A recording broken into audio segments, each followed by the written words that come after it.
Everyone, and thank you for joining me on this wonderful Wednesday afternoon.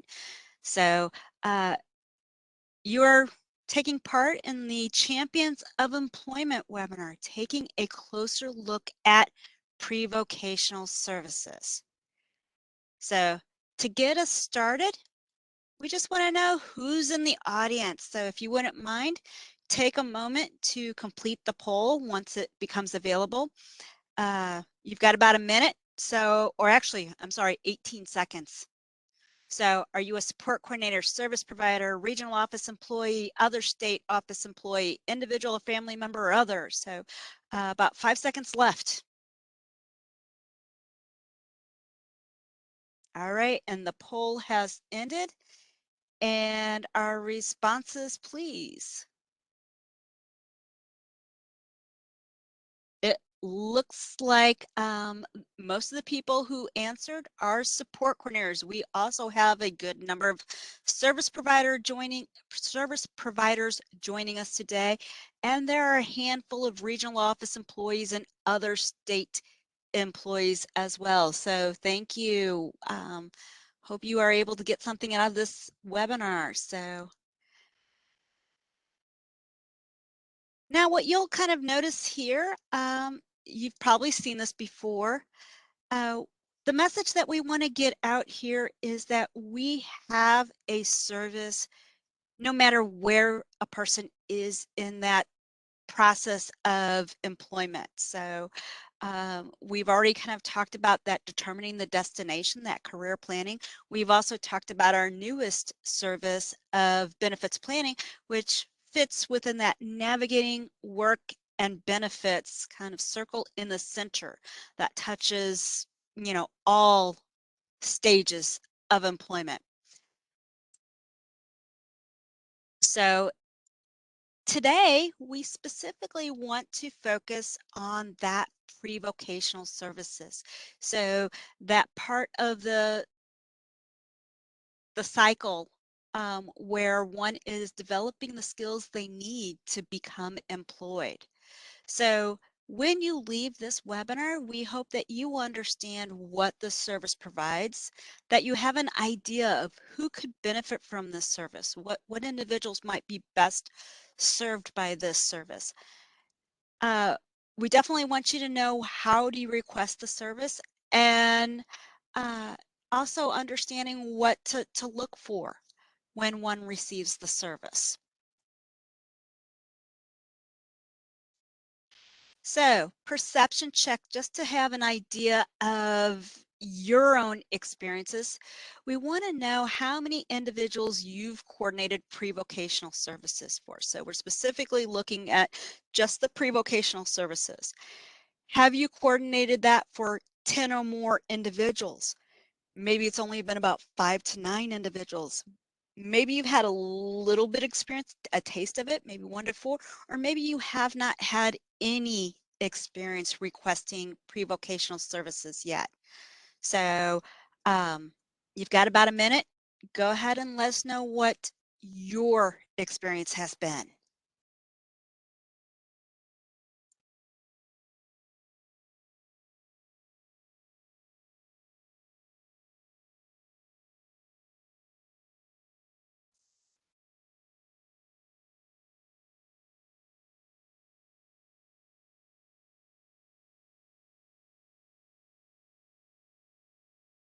Okay, it looks like our time has ended, and our response is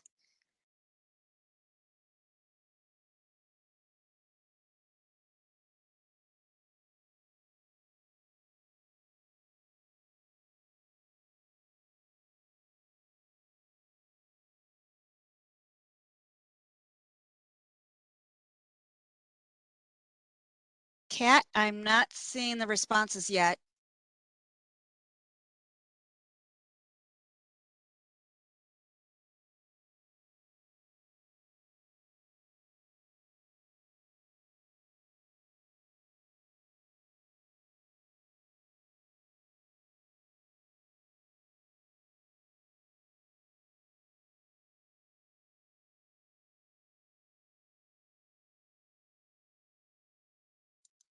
Okay.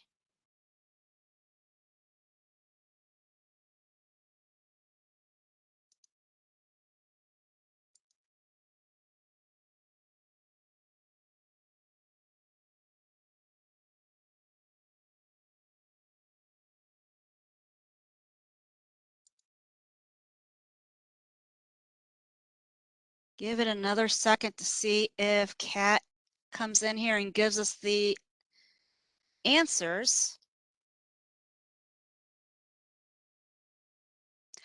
Oh, okay, we are having technical difficulties. Our guru behind the scenes has somehow gotten locked out.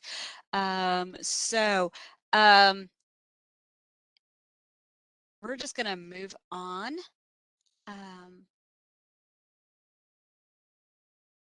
And it looks like the, okay, it's back in progress, it looks like. All right. So, follow-up question for those of you that have some experience, whether it's small or a lot. Let's hear about it. So tell us about your experience in the chat box. So again, make sure that you've actually got it going to everyone, all attendees, or that you have it going to the panelists. So have all panelists so that I can see your responses. And of course, for those of you who have not had the pleasure of participating in one of these trainings with me, I don't move on until I get at least one response.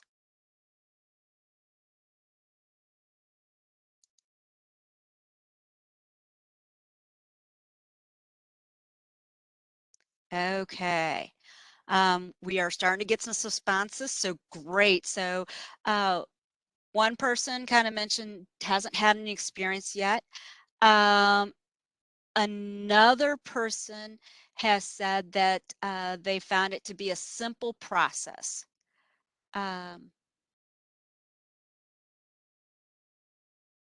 So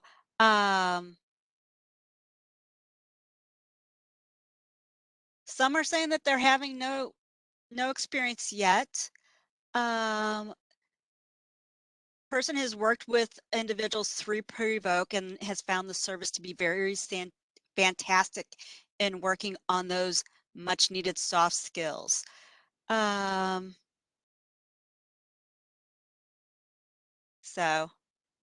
all right. Thanks for sharing your experiences. Also, I want to make sure real quick that you guys are able to see me advance the screens. So if somebody could please put in the chat box if they are seeing the slide on pre-vocational services.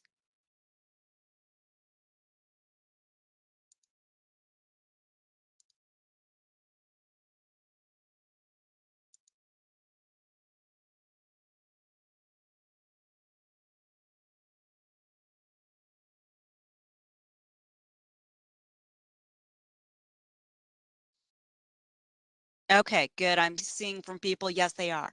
Okay, so talking about pre-vocational services. So we're looking at helping individuals develop the skills they need to be successful in employment. And specifically, we are talking about developing those universal workplace behaviors or traits that are needed to succeed in any type of employment. So the focus is on developing those non-job specific skills. So we're talking about interpersonal, decision making, work ethic, that kind of stuff. It is limited to 2,080 units per plan year. This is a change this year. So under our previous service definitions, we had a 6-month limit. We had a 20-hour per week limit. That is gone now. So now individuals have the entire year if needed, but they are still limited to that 2,080 units. So it can be provided one-to-one, or it can be provided in a small group up to 4 individuals. Now, one thing that we often say with best practices is that best practices indicate the settings closely resembling actual work settings promote faster learning of skills, better retention of learned skills, and easier generalization to other environments. So just something to be aware of, that the more hands-on teaching in actual work environments, that is going to, again, lead to that faster learning of needed skills. It's going to learn to a stronger retention uh, of learned skills, and it's also going to most likely result in an easier generalization to other environments. Okay.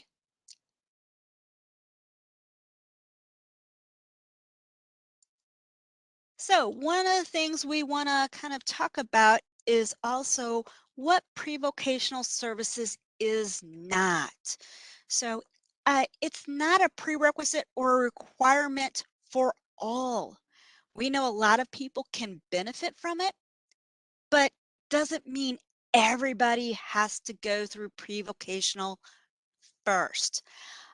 It's not just a standard curriculum or a group class that all must go through. Now, that might be a component of it. So sometimes what we see is that that group class or that curriculum might be a piece of pre-vocational services, but it's not the entirety of that service.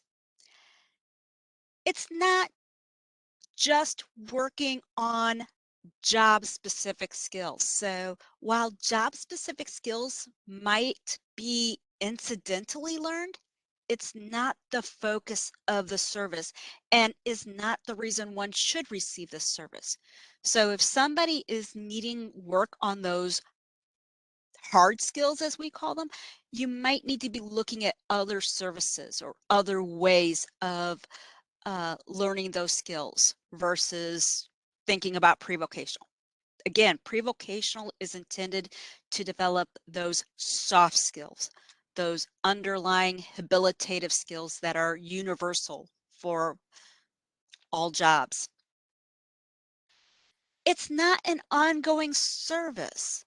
So what we have seen is pre-vocational services is most effective when used like a behavioral support, targeted, purposeful, data-driven.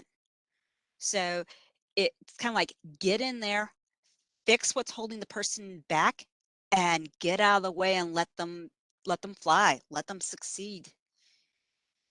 So pre-vocational is for the purpose of developing needed skills. If you're looking for a job trial, again, we need to be thinking about different services. So pre-vocational services is not just about providing that job trial. I do see a question in the chat box about pre-vocational individual and pre-vocational group being two different codes and rates. And yes, you are correct. So it's still under that H2025 umbrella, but H2025 with no modifier is for individualized pre-vocational services. And it is at a higher rate. I want to say it's about $10.08 per unit. Group pre-vocational has a modifier of HQ. So H2025 HQ means that we are talking about group pre-vocational, and the rate for that is about $5 per unit. So yes, you are correct. Different codes, different rates. Good catch.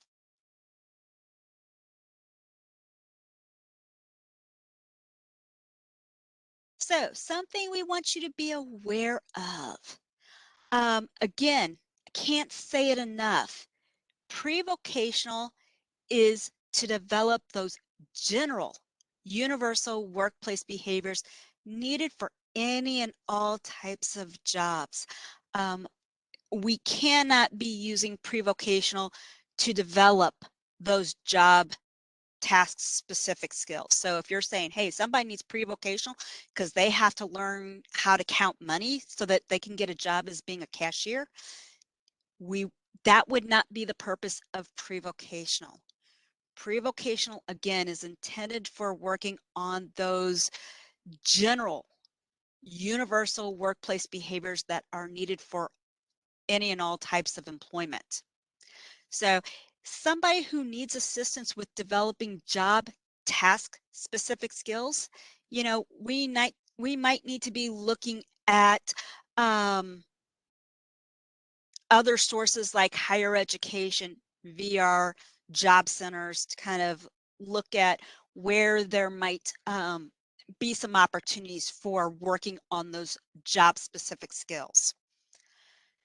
So as I mentioned earlier, we are limited to 2,080 units. And again, not everybody is going to require pre-vocational services. So the other thing under pre-vocational, we have to adhere to Department of Labor regulations. So Department of Labor has some very specific criteria regarding the use of terms like volunteering, internships, and unpaid work experiences. One of the things that you need to know with unpaid work experiences is that Department of Labor doesn't recognize individualized support plans, ISPs, as meeting the criteria for unpaid work experience. And something to know that unpaid work experience can take place in for-profits as well. So they are not limited to nonprofits. So, but in order for somebody to meet the criteria for unpaid work experience, they either have to be receiving VR funded services, so working with VR, or still in school, and that unpaid work experience is part of their IEP. So those are the only two conditions under which somebody can meet the criteria for unpaid work experience in for-profit companies. So basically what we see is when we're talking about pre-vocational services, when we're talking about getting that hands-on experience doing job tasks, performing work activities, we're really talking about volunteering for a lot of our individuals. So, and Department of Labor's regulations for volunteering requires that it takes place in nonprofit organizations. So that would mean that we're limited to nonprofits. Also note that people volunteering in nonprofits can't volunteer in a position that is a paid position, even when using nonprofit. So if a nonprofit hires office staff, we can't have that person volunteer as an office staff. That is a paid position, even though that company is a nonprofit. So the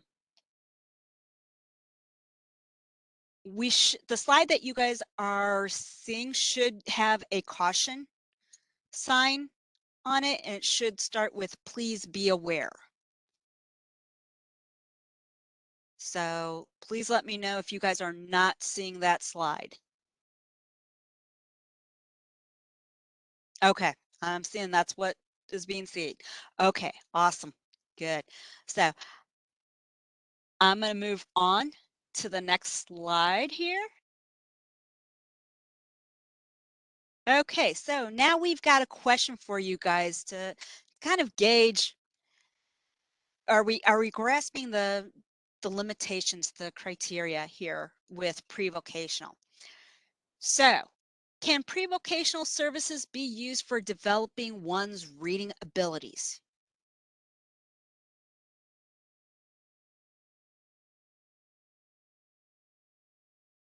Okay, I'm seeing a couple people. I want to see a few more responses.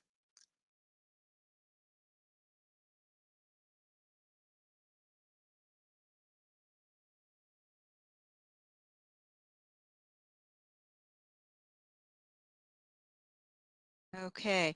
I'm seeing slightly more no's than I am yeses, which is good to hear, but I'm also seeing a few yeses. So let's talk about this a little bit here. So, uh, the answer is really no. So while reading is a life skill that can benefit everyone, it's not typically considered an expanded habilitative skill that is covered under pre-vocational services. So I've got a link here in the slide that can take you to some guidance. Actually, this is our comp waiver renewal application. So it's specifically from there. But that's based on guidance that Centers for Medicare and Medicaid Services has issued regarding the use of uh, pre-vocational services. So basically, from our waiver renewal application, services are intended to develop and teach those expanded habilitative skills such as communication, work appropriate conduct, which can also include hygiene and dress, workplace problem solving, workplace safety skills. So those are the type of expanded habilitative skills that we're really looking for when utilizing pre-vocational services. Please note that it's not for job task specific skills. The other thing that I want to note, specifically with our example of reading, is that a lot of times there might be accommodations that can help a person who has difficulty reading. Using screen readers, using text to speech apps, a lot of those accommodations could be utilized for someone who has difficulties with reading. So let's try another one here. And this question is, can an individual volunteer at a local restaurant as part of pre-vocational services?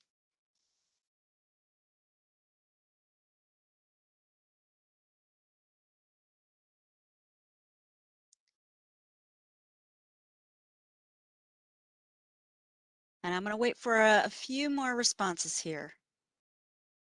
Okay. I am glad to see as many no's as I am seeing in the chat box. So you guys are correct here that typically with a restaurant, we think of most restaurants as being a for-profit business. So again, what I mentioned earlier, we have to adhere to Department of Labor's regulations. So, and as I mentioned earlier, Department of Labor makes certain distinctions between volunteering, internships, and unpaid work experiences. So volunteering is that hands-on experience where somebody is practicing work behaviors while not being paid. So therefore, it must be done at a nonprofit, and it must be performing work that is typically considered volunteer work for that company. And somebody noticed that and mentioned that in the chat. So kudos to that person for saying, hey, they can't work in a paid position either. So with internships, internships can be paid or unpaid, but they are typically tied to an academic calendar and are part of a formal education program. So, and of course, just like I mentioned earlier, the unpaid work experiences are allowed for those who are working with VR or still in school and part of their IEP. Department of Labor does not currently recognize ISPs as meeting their criteria for unpaid work experiences. which means we're limited to, adhering to the guidance for volunteering.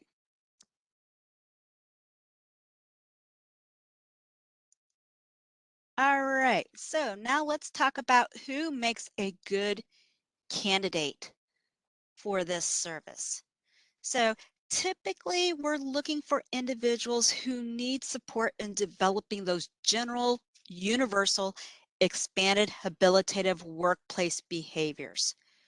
So we're looking at people who might need help in developing some communication, those workplace um, uh, workplace appropriate conduct, workplace problem solving, workplace safety skills.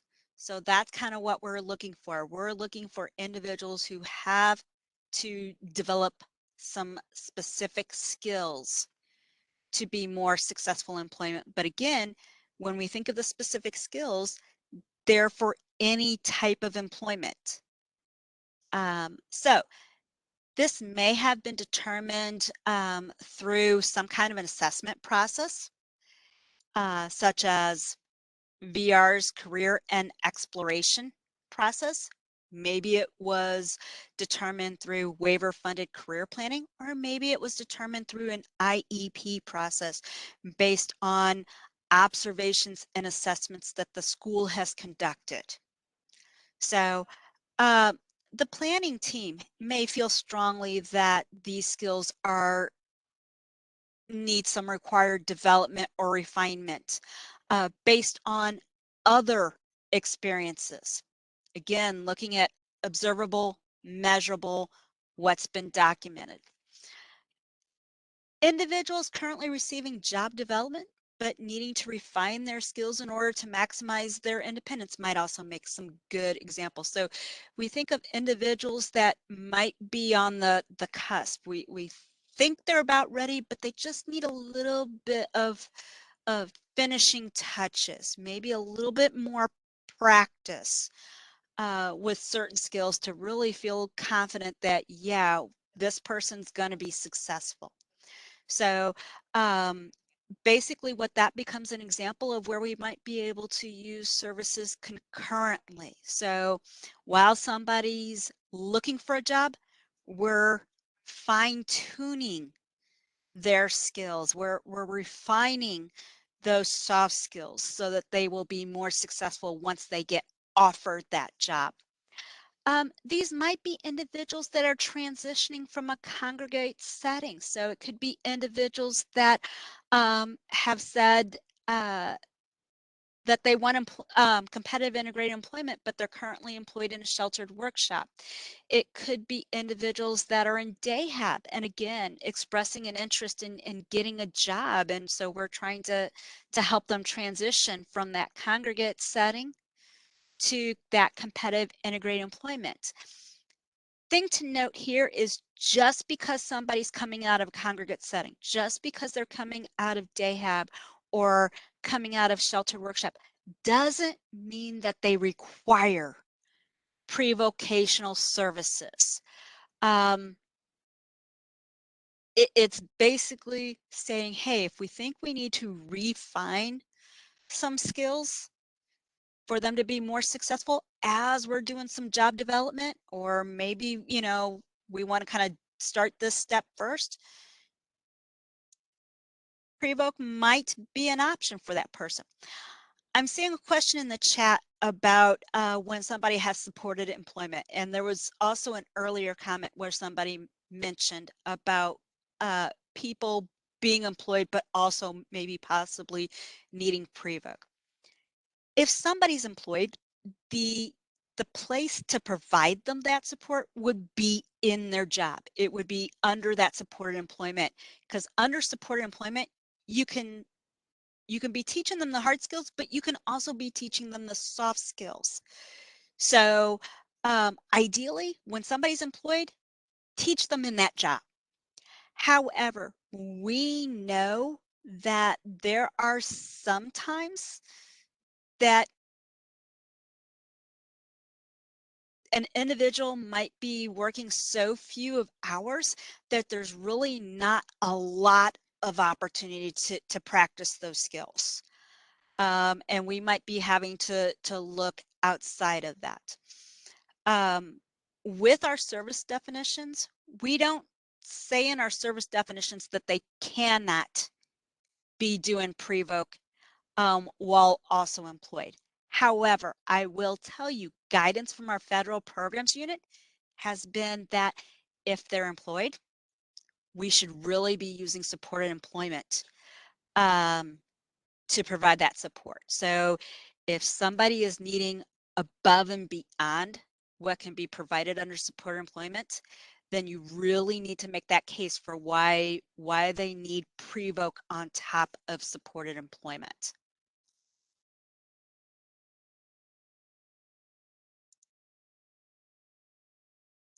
So some things to consider here. So if you remember the division, we have the employment first philosophy, which is the presumption that everyone is capable of working. So ideally, why not get them a job and help support them in that job? So sometimes though, we know there is a huge need for developing a basis, of soft skills before being ready to take that next step. However, before you do that, consider, is there a different way of achieving the same outcome? Can we partner with the job center to provide somebody with a temporary paid employment experience? So job centers across the state of Missouri have funding available to provide youth under the age of 24 who meet their criteria with paid work experiences. Each area may be different, but I want to say most can provide up to 20 hours per week for somewhere between 3 to 6 months. So the job centers typically try to partner with sites that are going to be able to provide more assistance to participants.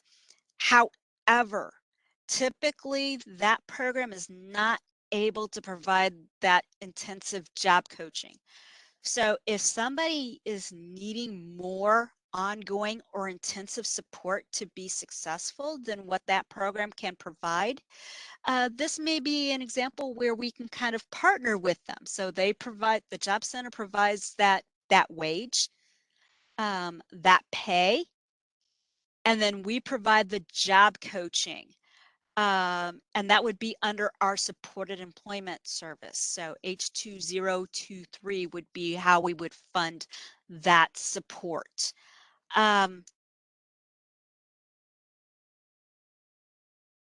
So we have a question that what if someone gets a job before completing an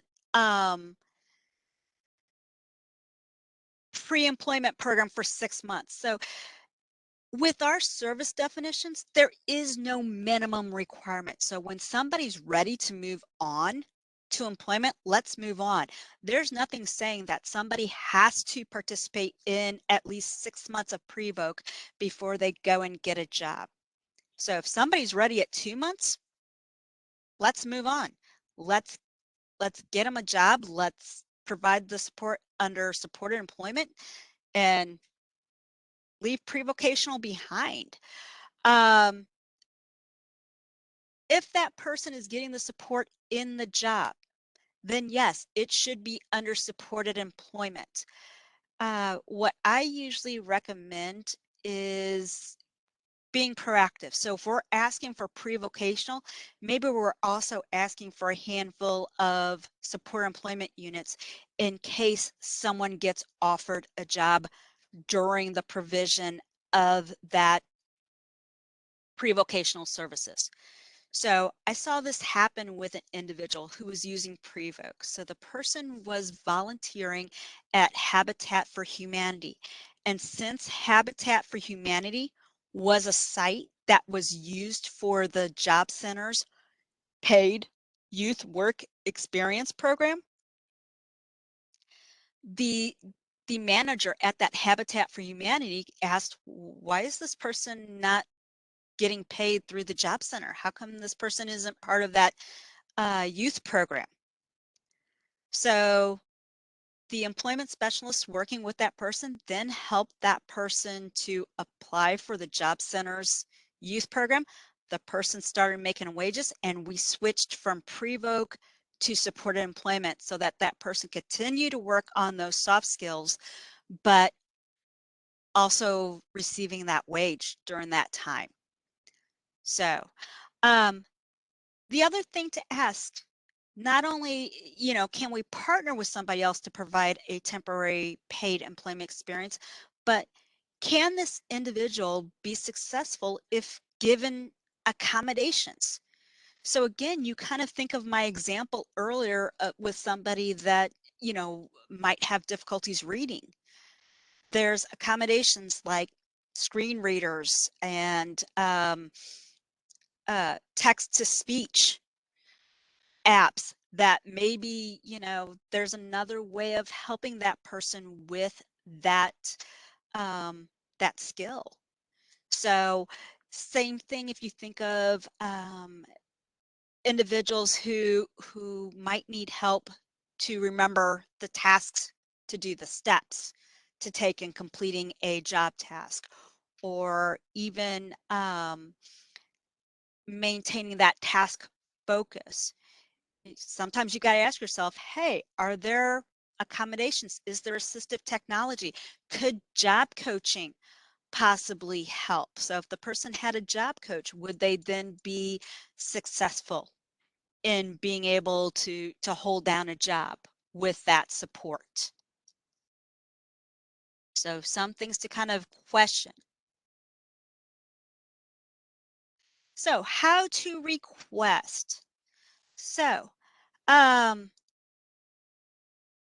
one, when you're requesting pre-vocational services, you want to make sure that you are presenting that evidence that a person is not ready for paid employment. So what skills are they lacking? What skills need to be developed or refined? How does that impede the person? So how does that skill or lack of skill um, prevent that person from being successful in employment? And what process was used to determine that person is not ready for employment?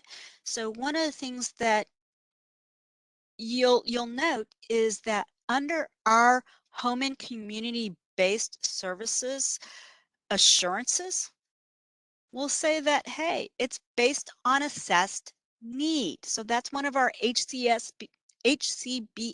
assurances, is that services and supports are based on assessed need.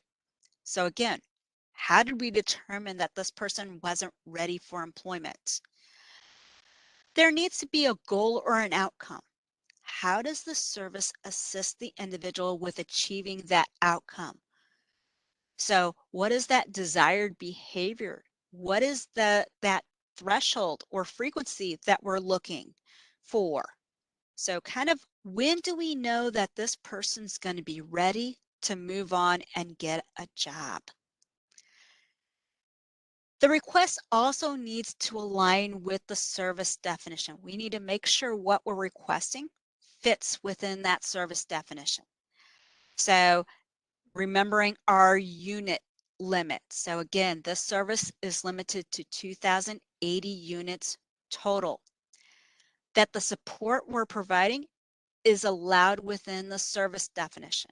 So again, with pre-vocational, we are looking at those expanded habilitative skills that are needed for any and all types of employment. So looking at problem solving, communication, workplace behavior, appropriate workplace conduct, safety. So those are the kinds of things that we're looking at. We're looking that, what's being used, or, what kind of site we're using for developing those skills is within Department of Labor regulations, that we're partnering with those nonprofits that the skills somebody's or the jobs someone's going to be using to develop those skills are typical volunteer type job tasks. We need to make sure that the support provided matches the intent of the service.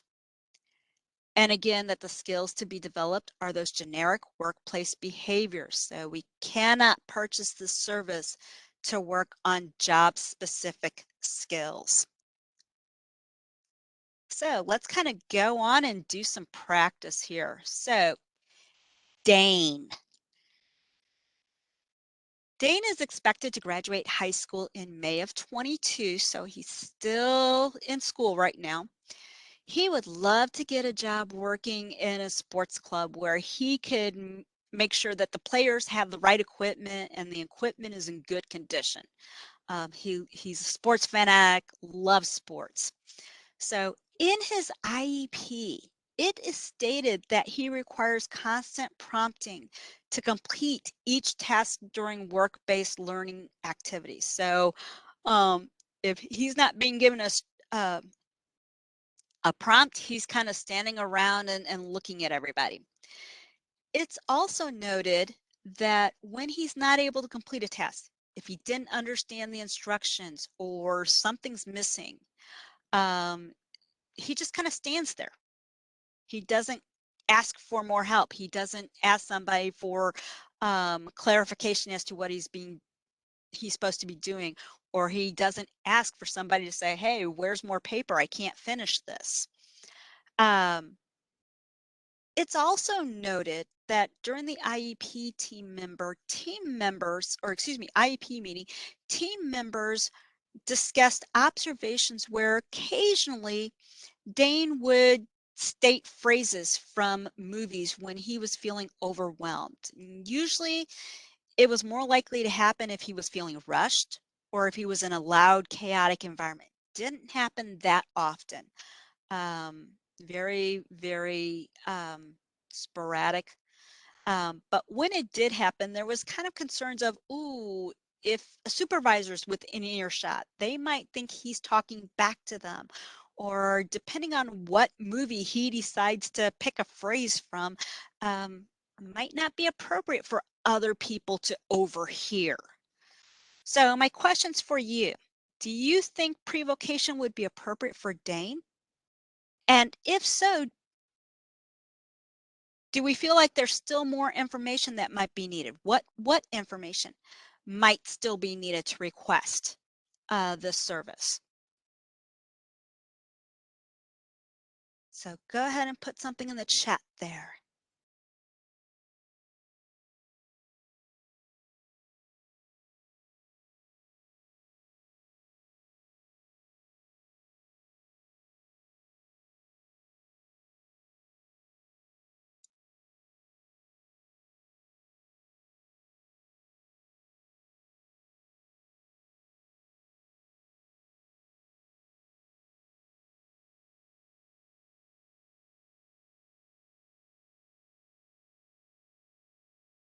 Okay, so I'm kind of seeing a mixture here. I've got half the people responding saying yes, half the people saying no, you could be achieving this in other ways. Quite a few of you are saying, hey, I think we still need some more information. So let's kind of go on and look at what I thought here. So while pre-vocational services might appear to be what Dane may need, again, question to ask yourself is, can we work on this in other ways? So when you think about Dane needing prompting to complete a task, to stay focused, to ask for help, those are all general workplace behaviors, but yet, it's like What if we gave him accommodations? What if we had a job coach with him? Would he start to pick on it with a job coach? What if we were using assistive technology? Giving him task lists. Would that help him to remember what tasks need to be done, the order that they need to be done, those kinds of things? So you start going, okay, what about accommodations? What accommodations could we provide him that might set him up for more success? The other thing is with his age, he's under the age of 24. He's just getting ready to graduate high school. So if we really felt like, ooh, we want to practice these skills more before we're ready to move on to getting him a job, then could we partner with the job center and get him a paid work experience um, before going back to that pre-vocational?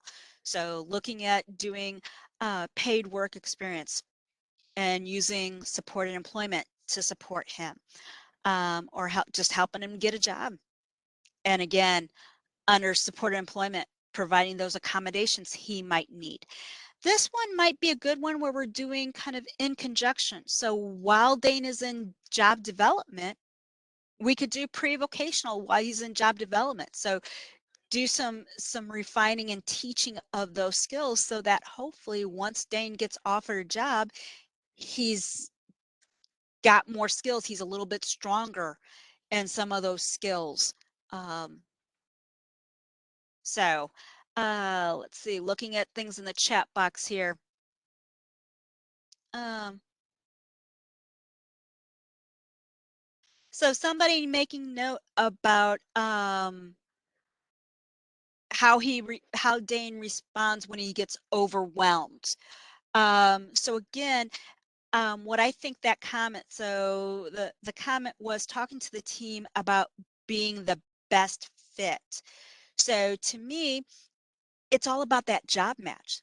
So if we're getting Jane a job in a loud environment or an environment where he's going to be rushed, that's going to set him up for more times where he's probably going to be saying certain phrases from movies. So kind of looking at that environmental fit too. So it's about finding a job not only that he's got the abilities to perform, but that environmentally might be a good fit for him as well.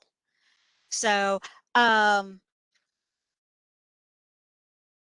we've got somebody kind of reminding us of those assistive technology accommodations, those devices that could possibly help an individual to be more successful with employment. Um,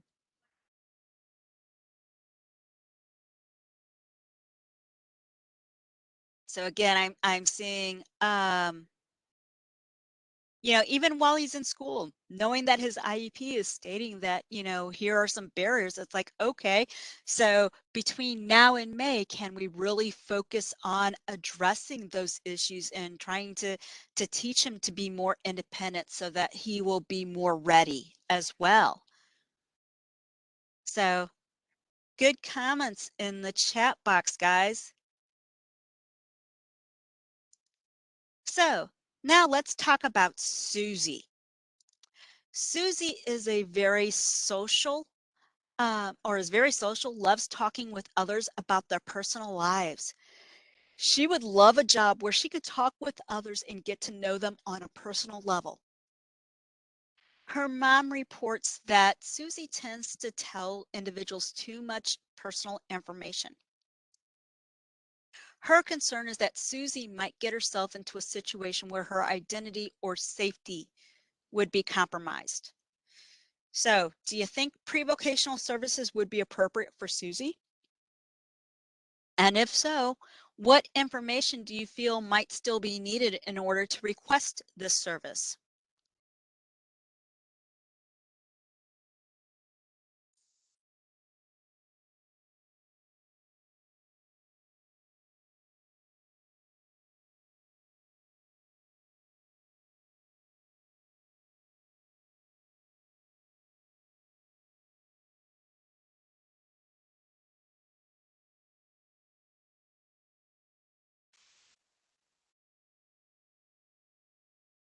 I'm seeing one response, but I want to wait and see some more responses.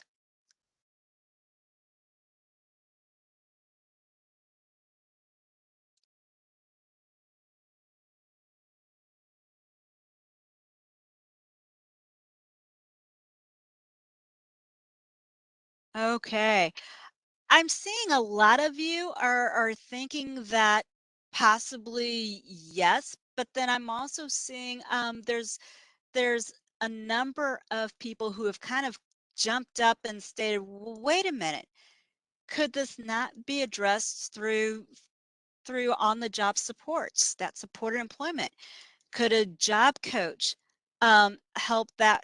help Susie to recognize what information she can share at work versus what information she can't uh, share at work?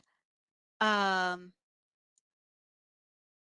so let's kind of take a closer look here at what we said. So again, while pre-vocational services might appear to be what Susie could benefit, ask yourself, is there another way of doing this?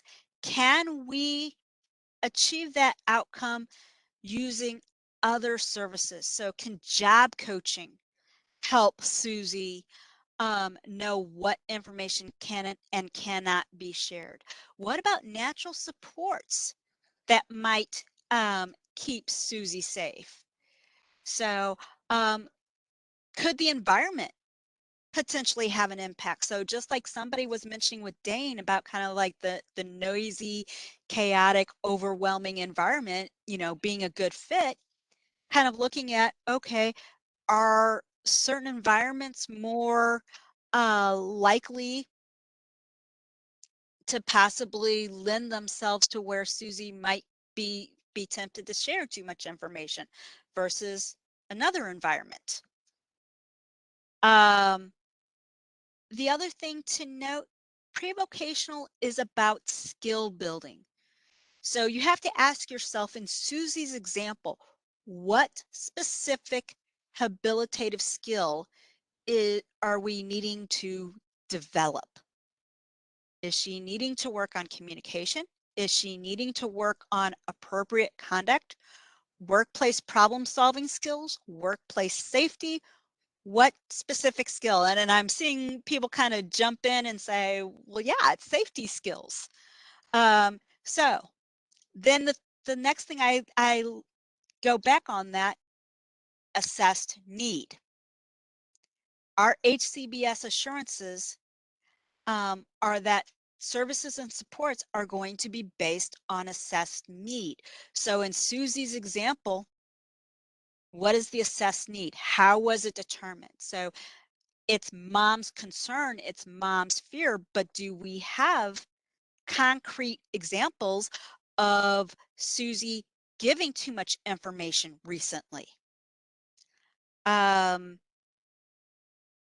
This also could be one where we kind of work on, okay, let's work on getting her a job. We can provide that support through job coaching, through support employment.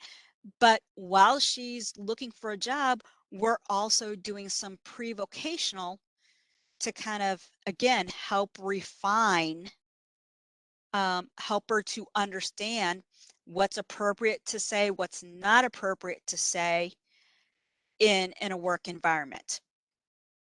So we could possibly do that. But again, when you're requesting that service, you need to be addressing what skill are we developing? What's the benchmark? How are we going to know when we've developed that skill? At what level? And then that assessed need. So how does it impede the person?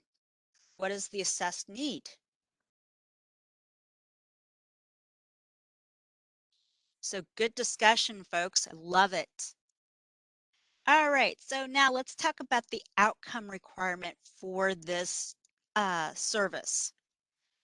So with our renewal of our waivers, one of the things that we specifically put in pre-vocational services is that service providers are expected to create that monthly plan that is going to document progress on skill acquisition and that ongoing development needed to be prepared for employment. So basically what we're looking for is what skill or skills are being developed, defining that success. When do we know that a person's ready to get a job? So what are we saying? You know, if the person's got to be able to for example, um, um, you know, if we're talking about following workplace safety, so person's got to follow workplace safety protocols. You know, maybe we're saying, hey, 70% of the time they've got to be independent in this. So that's our criteria. That's what we're defining as success, that 70% of the time they are following safety protocols. Then we want to know, okay, what's the progress? Where is this person? So we're providing pre-vocational services. We're working on developing safety skills. How is this person doing? So you want to make sure that you are using observable and measurable standards.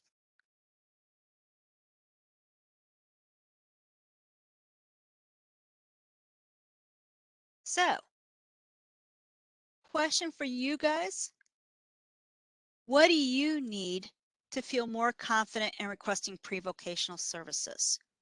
I know several people have been asking for the presentation, and as Kat mentioned at the beginning, the presentation, the PowerPoint, along with this recorded webinar, will be available on our website later this month. So you should be able to access it through our website. So other than that, what do you need to feel a little bit more confident in requesting pre-vocational services?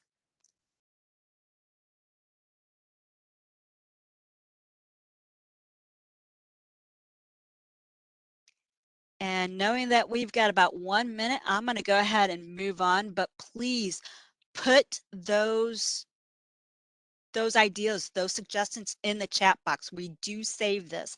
I do take a look at it. So we are going to be continuing with talking about our employment services. So we still have job development and supported employment to touch on. So February 9th will be about job development. March 9th will be about supported employment.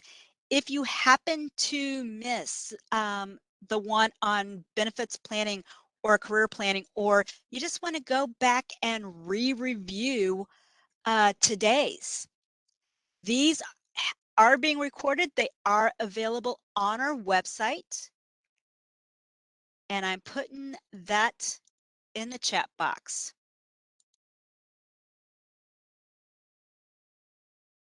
So the link is in the chat box of where you can catch these webinars. So you can go back, download the presentation. You can go back and review the recording so you can capture information.